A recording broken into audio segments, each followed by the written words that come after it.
Welcome everybody to another episode of Command Combat Computer Reports. With me today is Troy. Hello, hello. And you can see we are doing Napoleon Total War. We have the British versus Austria in the desert. And yeah, it's sort of, I guess, unusual, but it's apparently Egypt or something like that where they're fighting. Oh, there are the pyramids! Maybe we can go there and watch ancient Egypt. Anyway, what do we got here? On the British side, we got an iron pounder, what is that? Foot artillery. We got some rifles backed up by a bunch of foot infantry with the 42nd Foot Black Watch back there. They are Scotsmen here. But of course they're no longer part of the British Empire anymore, so we won't pay attention to that. We have a 5-inch howitzer, Major General Picton, and lifeguards in case somebody gets, drowning in this, all this water. Light dragoons over on the flank, and 6-pounder horse artillery. Over on the Austrian side, they have a big hill here. It looks like a whole line of artillery. 3 batteries of 6-pounder artilleries, a bunch of Hungarian Fusiliers in a line, general staff back there, some dragoons, and Uhlans. Oh, both of them in a diamond formation, so it looks like they are prepared to charge. And yeah, they have this hill over here, so they have a pretty impenetrable position, so they'll probably just be standing. In fact, actually, you can see the infantry is on the backside of the hill. So they're not expecting to go out there. They're probably just back there so they don't get hit by artillery, and probably going to see an artillery duel here. Well, I tell you, with the very open line of sight, I have a feeling going into this that it's the competitor that makes the quickest and most effective maneuvering decisions that may end up having the advantage, Jeff. I'd agree, actually. I think, you look at positions like this, and you see a hill that's like this, and the first thought I have usually is, oh, they're in an impenetrable position, they have the advantage, etc., etc. But sometimes you can have such a good position that you take it for granted, and you don't think about what the alternative is. You don't think about what the maneuvers can be, and you end up giving up the initiative to the other side. And so I would say this, and especially with the fact that Austria is not moving, and you can see Britain moving some down there, I think this is going to be one of those times where Britain takes the initiative, and it's more of a puzzle of how are they going to crack this nut. And they're starting by putting some of their own artillery up here on this hill. I'm not sure if they're in range, but it doesn't look like they are, because otherwise they'd be firing. They're all just standing there. Or maybe it's just wavering too much way in the distance. That's the heat waves. They are pushing their rifles forward, but that is not very much in terms of rifles, and of course their infantry is way back here. Then they're behind a hill, you can tell, because, of course, even if they're in range, the artillery can't fire at them, but it doesn't look like they are, because even the here's the 6-pounders, and their 6-pounders up there, clearly they're not in range, they're not firing at each other. Oh, so you've got sort of an L shape of their light dragoons. I'm not quite sure what the British are doing with their cavalry, because, of course, battles like this oftentimes wind up being cavalry and or artillery, because it's just too much open terrain for the infantry. Now, am I mistaken here? It seemed like the Brits had cavalry on both flanks, but now it looks like they're putting it all on this side, so maybe we're going to see a movement, you think? Yeah, I think they're getting ready to stage. At this moment, I would say they have a game plan in mind. They may be a little bit hesitant about it, given kind of the tepid way that they're approaching the staging at the moment.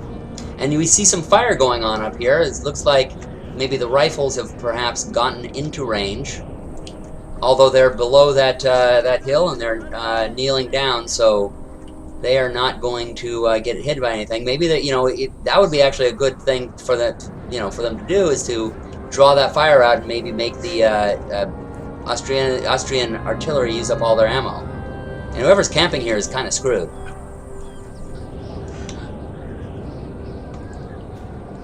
By the way, in case the cavalry does come into play, it looks like they're starting to move.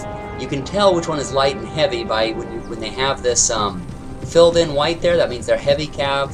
When they have the outlined ones, that means they're light. So they're coming forward. The British are coming forward with 2 lights and 1 heavy. If I'm the British right now, I'm trying to be very, very careful in monitoring how close I'm allowing my men to stray towards the Austrians.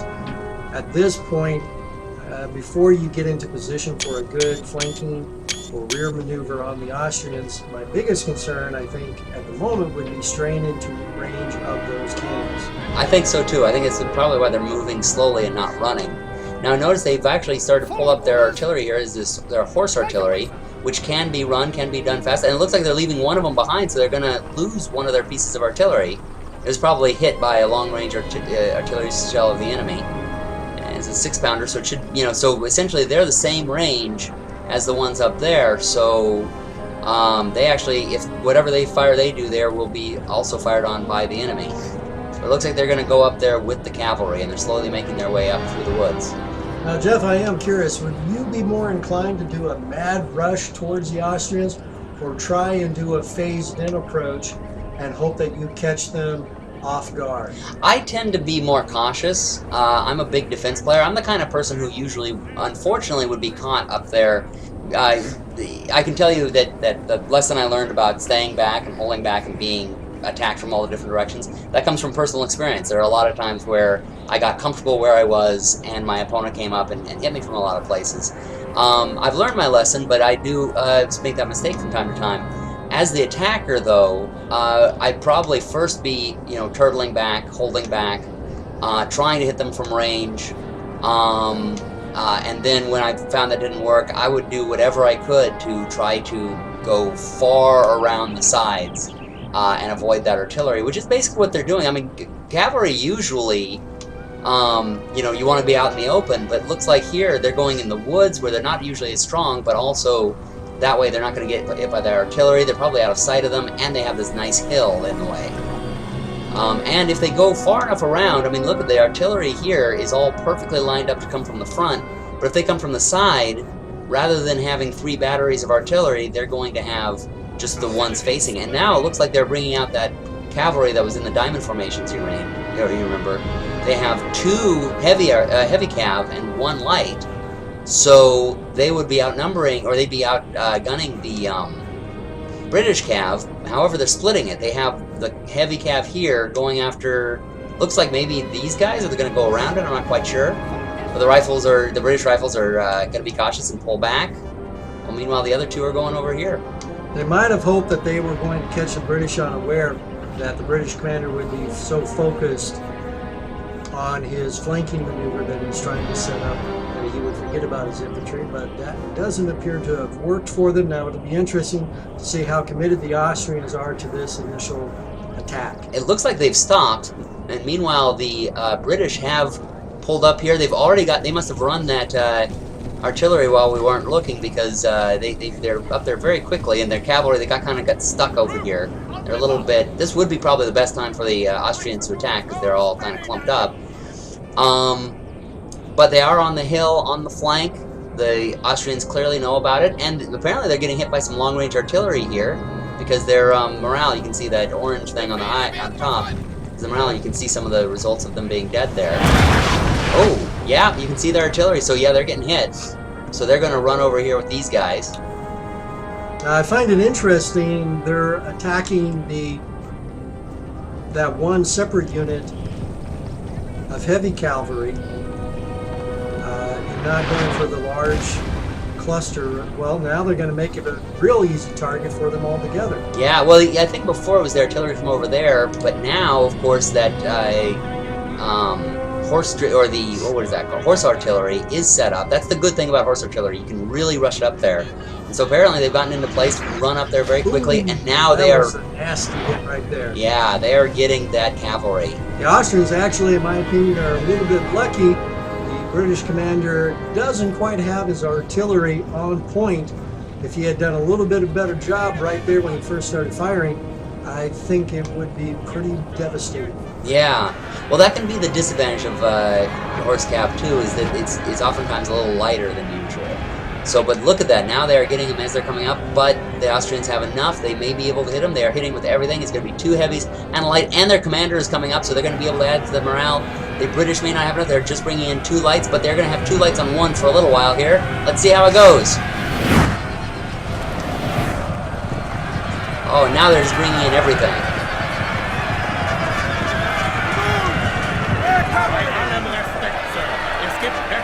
Oh, and there's, you see the stars there. That's the commander's influence. So he is keeping the morale up for the Austrians. The British morale is already going down. Why wouldn't it be? You have 2 lights against 2 heavies and a light. What else have they got? Oh, but they now have canister coming in from the artillery, and their heavies are coming in from the flank. That could be a little bit of an advantage as well. You have the Austrian commanders going around. Oh no, they're Uhlans. That's a light cavalry unit. Has come out of that combat and out of the melee, and they are now coming up after the artillery, which is firing off their canister, and they scare them away. The Uhlans have been scared away, so the artillery is in place and continuing to fire. Oh, and now that one of the heavy Austrians is breaking, and the other one is really surrounded, and now you have some British that are open. Now it's the British heavies versus Austrian heavies. The Austrian heavies trying to get out of there, and the light British are coming out after the commander. Well, this is turning into an unmitigated disaster for the Austrians. Although my one critique of the British commander here is that when he brought that light cavalry up around to join the fray, I personally think I would have taken a bigger swing around and actually come at the side and really pinched the Austrians' heavy cavalry. Although look at this, his commander is now surrounded. He has nowhere to go. And it looks like they're just trying to get out of there, and they are retreating. They are done. The commander's done, and the Austrian cavalry, they still have a little bit of it there. Some artillery's coming in. I'm not sure whose artillery that is. And it looks like the end of the Austrian cavalry. They are done for. Now you still have all 3. Wow, the British still have all 3 of their cavalry commanders there. And they're going to try to do something. Oh, their artillery is still coming in.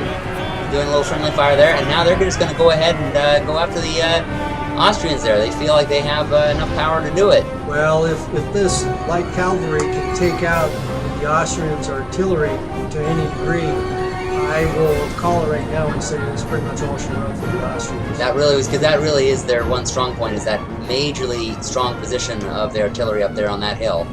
Now the Austrians are moving to... Oh, it looks like they're starting to move their artillery.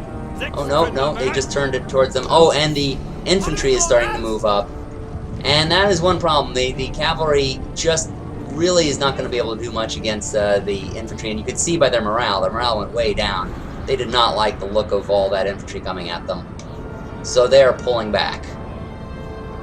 So let's look at the whole overall board. You can actually see it on the top right there, but essentially you got the British cavalry up there on the top right, the Austrian infantry and artillery up there on the very top. The British have some horse artillery up there, and they're starting to move their infantry up under this lip here. So it looks like they're going to go ahead and try to make a push for that, but hey, that Austrian artillery is still up there. That's going to be a really, really hard nut to crack still. I'm really questioning at this point the Austrian commander's decision to move away from the nice defensible position he started with and engage the British forces so far away from his position. Yeah, you mean with the cavalry? Yes. Yeah, you know, it's one of those things where initially the look of it looked like a good idea, but seeing where it went, you know, well, you're right, they did kind of go out, but he did have a smart decision to send out the commander with it. I think really would say, because it looked like they were going to beat the British, you know, but what really did it was that artillery canister fire can really screw you up. I think what they needed to do was what you were suggesting, swing further around and put the British cavalry between them and that artillery so that they couldn't do anything. But instead, because they were to the side, I think that canister fire was able to take them out. And that was a very nice job by the British on that canister fire. It looked for a moment there like they were going to get the worst of it, and they turned it into a rout.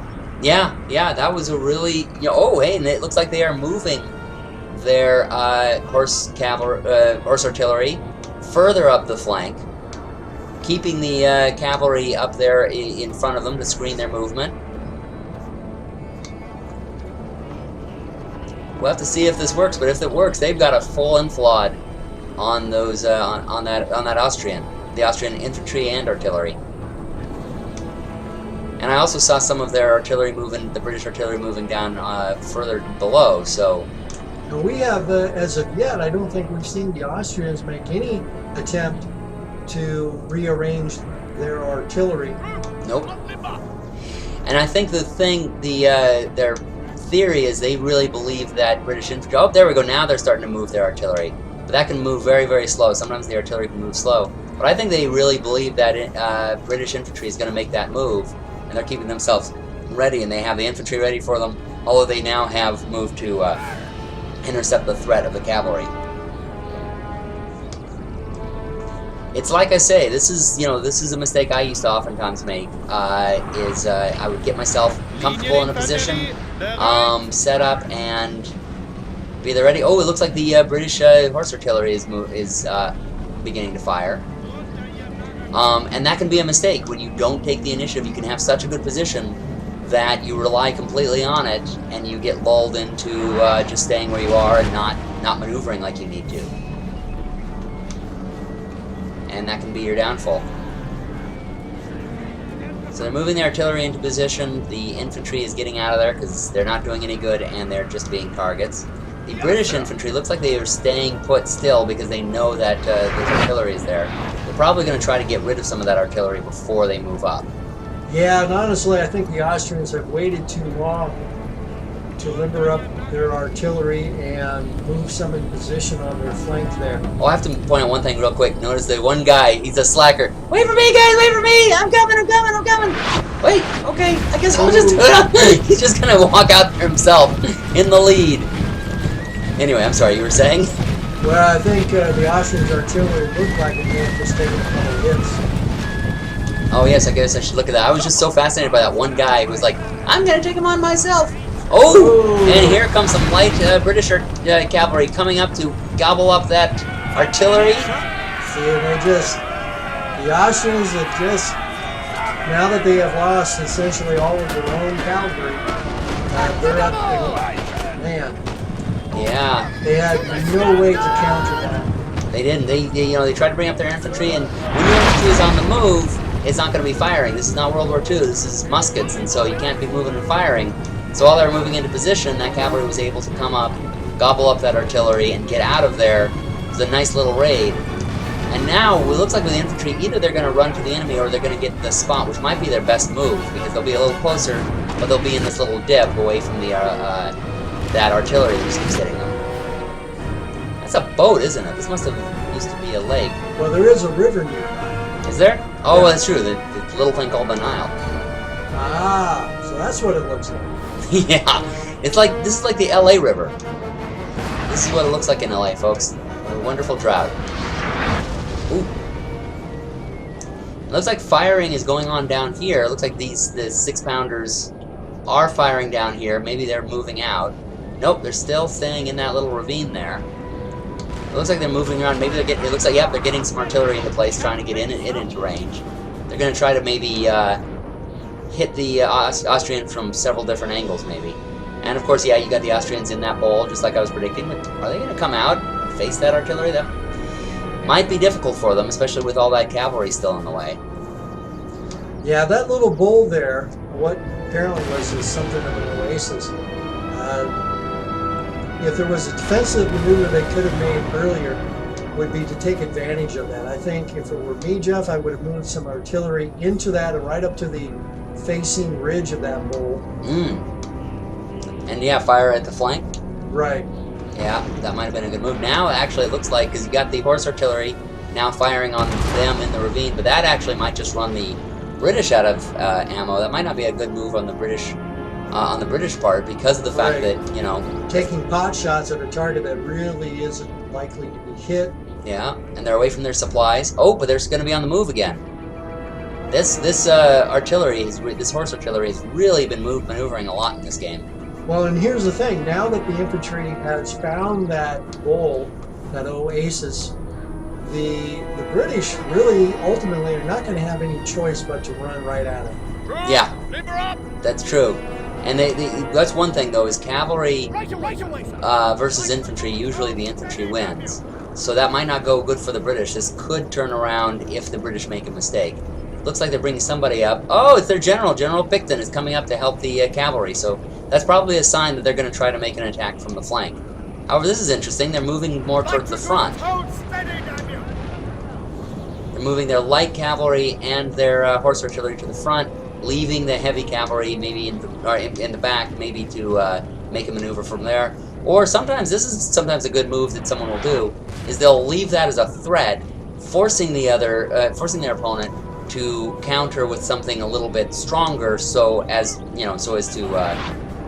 make them have to have more there. I keep getting distracted because it's all these cannonballs are flying every which way, and trying to figure out where they're coming from, who they're firing at. Well, in my mind, the heavy cavalry, I would be leaving it there to essentially pin down the infantry in that little kind of bowl area. Yeah. And by de facto... And I think that's what they were doing, but they're on the move. The Austrians have decided what the heck. Yeah. And are charging that position there on the British. And see, now what's going to happen is that heavy cavalry is going to come straight in. Yeah. And not to mention the cannons. If the infantry can move fast enough, maybe they can reach those cannons. I think they're trying to guard with one, so okay, one will break. Oh, and now they're concentrating their artillery fire on the Austrians are why are the Austrians? Oh, they're stopping the fire apparently. Oh, and because they're going to square, that's why. Okay. And that will hurt the British cavalry. And yeah, well, the cavalry is hitting one that didn't get in square is now routing, but the one who's in square has protected himself and is stopped. In fact, actually, if they scared, well, no, but here's the problem: when you're in square, artillery is just devastating to you. Yeah. So they're kind of caught between the devil and the deep blue sea here. Or they're hitting horses in the butts. That's not a very good thing for the British. But at least they're shooting every direction. And I don't know what the heavy cavalry is doing there. Oh, you know what I bet it is? The artillery was firing that direction, and they're like, you know what? We don't want to get hit by our own fire here. Let's get out of the way. That would make perfect sense. And this is very practical. You know, this is one of the best positions you can be in. Have cavalry right there and ready with artillery firing. So this way, they stay in square, the artillery rips them apart. They come out of square, the cavalry rips them apart. They just really didn't have a choice. But look at that, they're bringing everything over here. They're going to try to come after the British on this side. They're just going to put everything onto this. But again, they're maneuvering directly into the range, into the line of sight of the British artillery. And I think if you're going to do this, you have to do it in a way that you force that British commander to make a decision to either maintain the artillery aimed in the same direction or to limber up and move it. Yep. Yeah.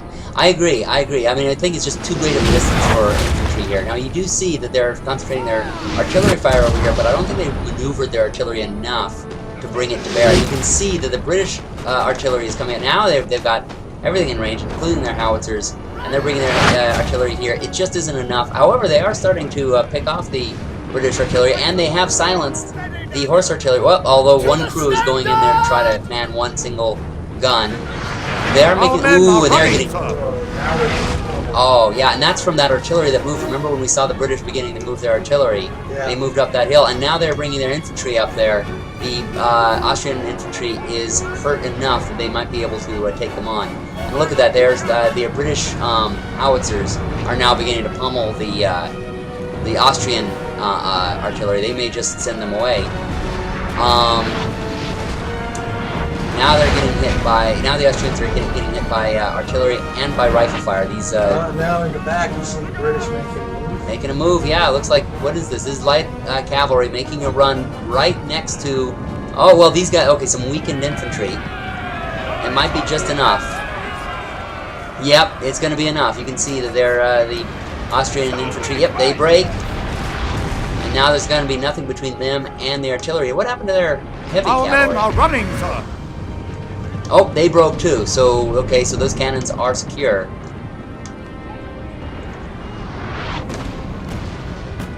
So now you're going to have the infantry versus the infantry. It looks like the Austrians are just not in a very good position. Look at that. They're kind of mixed up.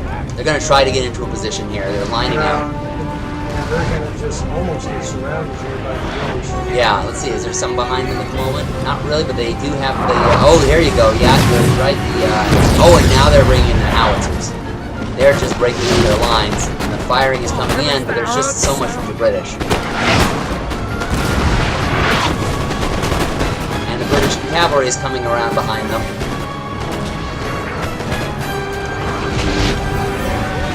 And here they come in. Oh, they're in the square just in time.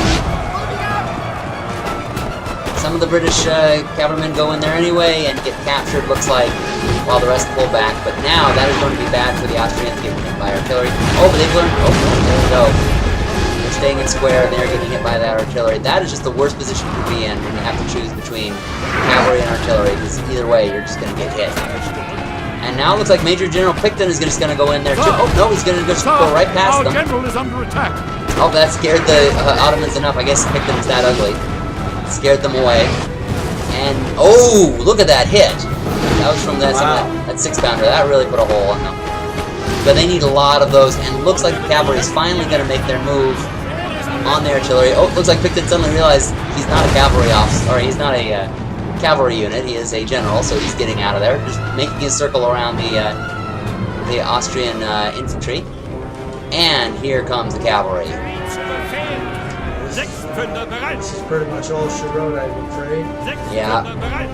I'd say the Austrians really, yeah, they're just going to be able to walk right through all that artillery there. Is their infantry going to be able to do anything? It's these two guys all on their own now, and it looks like even Picton's, oh, no, and there you go. You have your one last unit left. That's going to be it. Well, that was a really good one. Well, oh, no, here we go. We still have a little bit more. I was about to call it a quits, but there's one unit. I don't know. I don't know about you, but I'm gonna say, you know, these guys are gonna stand tall. They got the high ground. They can do it. They can hold off against the British. No, they're kind of walking away. They're like, you know what? Get a little higher here.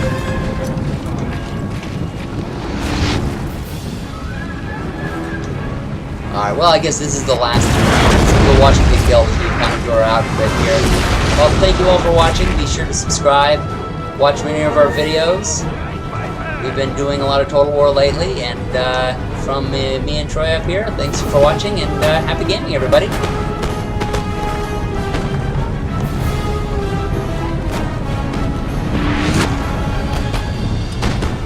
At what point does the call When everybody's in retreat or killed. Yeah, I guess I may have called a little early here. Oh, we got the one guy. This is that one guy I was named before. He's gonna fight on his own. Oh no, maybe not. He's gonna run on his own. Oh, maybe he'll join this unit. It's like, I'm joining the British now. Okay, guys. He's an independent spirit. I saw the cavalry slowly creeping up behind them.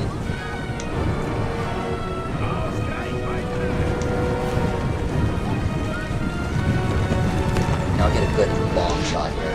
Long shot where you can see the pyramids. Where are these cavalry going? Glorious victory, sir, is soon to be yours. Gee, you think? Ooh, did you see that hit? Ooh, right down the middle. Strike!